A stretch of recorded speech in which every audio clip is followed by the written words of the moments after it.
welcome to the Nisha Jackson Show. I'm Rusty Humphries. She's Nisha Jackson. This program is brought to you by, NishaJackson.com. Go check out NishaJackson.com. We're talking about hair. We're going to talk about hair. Don't. I'm so embarrassed. TakeBrandX.com is another good one. Go check those out. But your phone is causing problems on our show. Why? Because it's like something's going through. Oh, how about that? It sounds you've got like a computer, like it sounds like your computer has gas. Okay, your show does not have gas. I just want to say that is her phone. Anyway, you're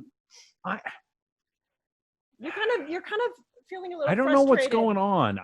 This is a huge deal for men. What we're going to talk about is a huge deal for men and women. I mean, I've lost. It's getting bad. Look at that. I never thought I've been like the comb over guy, but now I'm like the comb over guy. And over here, it's really embarrassing. And like, is there anything you can do? And like, for example, I've heard that wearing baseball hats, for example, makes you lose hair. Is that what happened? I wore a baseball hat too much. Is that kind of one of the things? No, that's a myth. Let's define some myths about hair loss today for men and women, because I think it's important to just first of all remember that 85% of men, this is not women, 85% of men by the time that they get to the age of 50 have already started experiencing significant hair loss. That's where I'm at. 85%. So when you see a guy with a full head of hair at 50 or later, it's only 15% of the male population that has that. So most people don't have hair, are experiencing hair loss after the age of 50. But baseball caps definitely does not cause hair loss. A lot of people think running their fingers through their hair or twirling their hair, women twirl their hair a lot, does not cause hair loss. Excessive combing, brushing, like I said, twisting, playing with your hair. If you are not, you still need to be gentle with your hair. Obviously, you don't want to be like, brushing it hard or whatever and styling it hard. I'm afraid to touch it. I mean, it feels like every time I do something, I'm losing hair. And I know like some celebrities and stuff, and they use those toupees. And I'm like going, man, do I need to do that? Okay, well, let's don't go to the toupee card yet. Well, that is an option. Okay. But let's wait on the toupee. It scares me. I think you should try just shaving your head. But anyway, we'll get. No, I would look so horrible with a shaved head. You could try it. Okay. No. All right. Okay. Is there a myth there? If you shave your head, it won't ever come back. Okay, hold on just a second. Let's go one step at a time. Okay. What does cause hair loss? Okay. What causes hair loss? What does cause hair? Smoking, definitely. There's been many studies done on the correlation between smoking and hair loss for men and women. Okay. So that's not pretty. That's not good. Alopecia, as doctors call it, is a common cause of hair loss. Male pattern baldness can be genetic, and many times it is genetic. It doesn't mean there's something wrong with you. It's a very genetic pattern. Just look at, fathers and sons. Of course, you see this. So often. I should be mad at my grandfather. It's very genetic. Yeah, let's just put it that way. All right. Okay. So increased stress if you have too much vitamin A. So some people get hair loss with certain medications and supplements. So you just have to look at what you're taking, because sometimes if your vitamin A levels get to be too high, you can have hair loss. If you don't have enough protein in your diet, your hair follicles are keratin. They need protein. So this happens a lot with vegans or vegetarians who are wondering, why in the world am I losing my hair? But they're not careful about getting the good amount of protein in their diet, like good vegetarian proteins. Look at me. I don't think that's my problem. That's not your problem. We're going to keep going down the list. Stress is by far the number one cause, because what stress does is it takes all of your body's energy away from the things that keeps you healthy, like your gut and your hair and your skin and your nails and all the things that are kind of like the nice things about the way we look. It takes the energy and the work away from that, and it really focuses on just getting you through the stress. So overeating, obesity, high insulin, inflammation, high sugar, all of those things can cause hair loss. Also yeast in your scalp, like fungus in your scalp. Oh, how do you get that? How does that happen? So you eat too much sugar.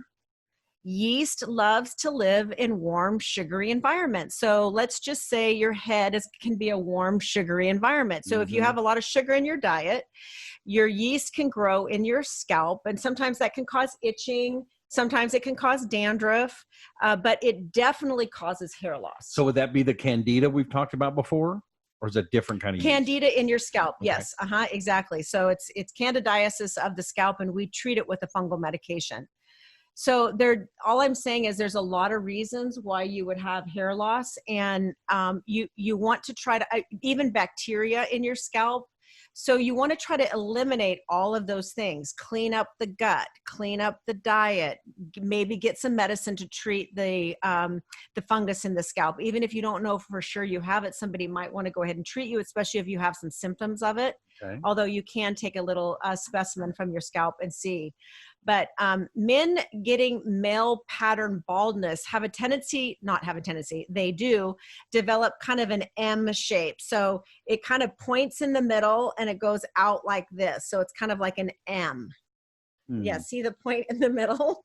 And it goes out. This is a perfect example of male pattern baldness. Thank you. And then they get bald right here on the top part. And then eventually it all kind of grows together. Do you want to use me as the model? Yeah. Go ahead. Okay. See, this is the baldness on top. You can touch the hair. Go ahead. Yeah, this is the baldness on the top. Okay, lift your head up. And then you got the M point in the middle. So this is male pattern baldness. M stands for male. Okay. And then bald here. And then eventually the bald spot grows into the M. And there you have it. You have like a little tiny strip. How bad did that look? It didn't look bad. I'm just saying that if you have male pattern baldness, it is more difficult to treat. But that doesn't mean it can't be treated in making your scalp more healthy. So that's really what I want to focus on. Okay. So a lot of people, and just remember, there are medications that can cause hair loss, and I'll get into that in a little bit. But the treatments for hair loss. So if you came into our office, which you will be this week, a lot of people ask for the prescription minoxidil.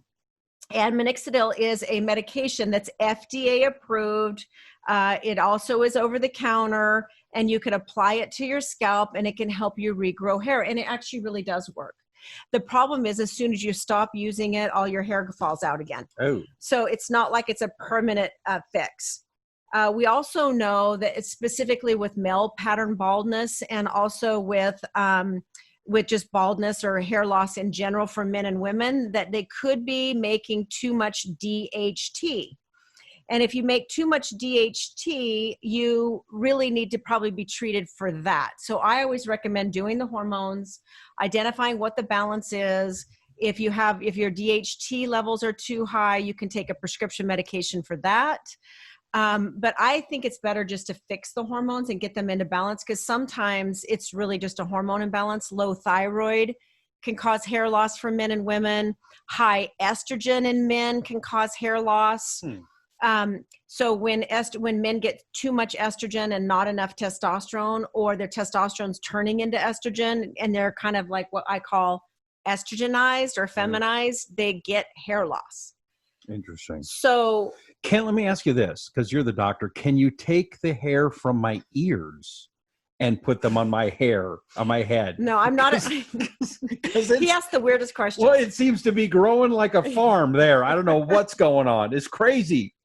No, I'm not aware of that transplant, and I'm not a transplant specialist. Okay, just asking. I'm just asking. But a toupee is an option. Unfortunately, they're about $60 to $300 a month in maintenance of those. A month? I thought it'd be like $300. Period. A month.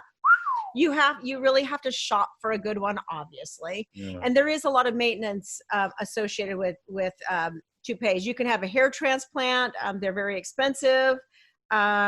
Many times that this is not a long-term fix. This is a short-term fix. I did that like 10 years ago. Yeah, that's right. You told me that. I forgot about that. And that was not pleasant. Yeah.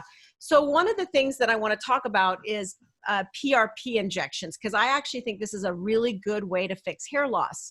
So first, if someone came into our office, we would check all their hormones, make sure that their vitamin and nutrient levels were optimized, that their gut was in good shape, because whatever's happening in your gut is going to be displayed on your skin and in your hair, your scalp, your skin, hair, and nails.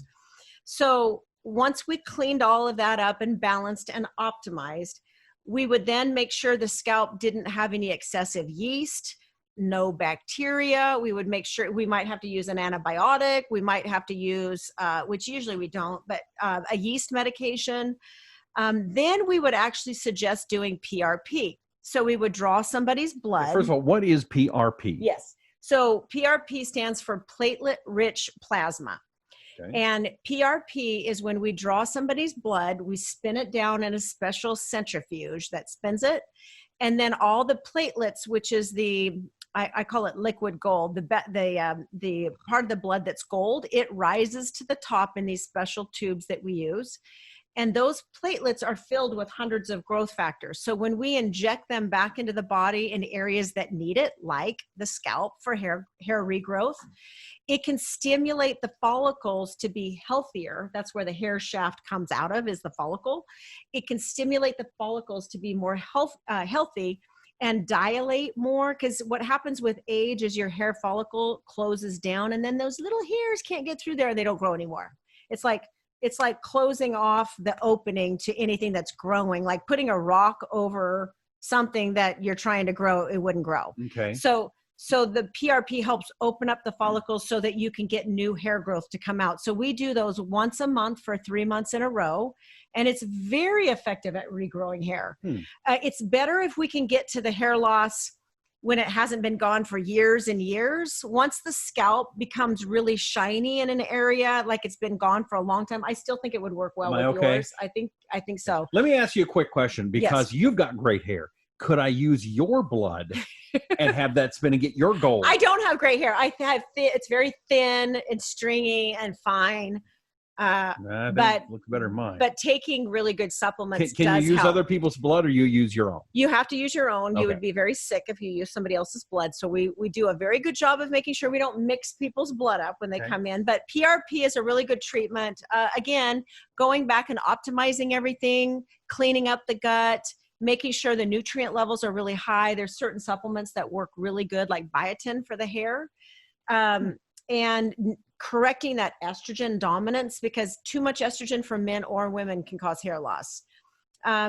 Changing the shampoos. I think there's some shampoos out there that are really, really good for hair loss, that are more healthy for your hair. I'll make sure and send some home with you. Okay. We have some in our office. So don't just go down to the local grocery store and pick up whatever's on sale for $2. Probably not a good idea, because they're filled with parabens, PCBs, phthalates, which are toxins in your hair that mimic estrogen. And we're trying to fix that problem. Okay. So we need to have it be as clean a shampoo as possible. But there's many on the market that I think are really good. You can go, if you want to look at the best shampoos, you can search it on the internet. We have them at One Peak Medical Clinic. They're very good. It's a whole kit. It's a shampoo, conditioner, and a serum that you put on your scalp.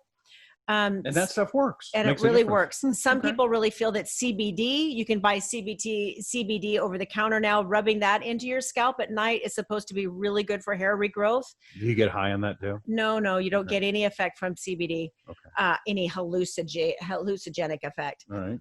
So that can work. But again, reducing inflammation by correcting your diet, eat whole foods, not garbage food, because the more toxic stuff you put in your body, the less likely you're going to have good hair. So when you say whole foods, you don't mean whole pizza.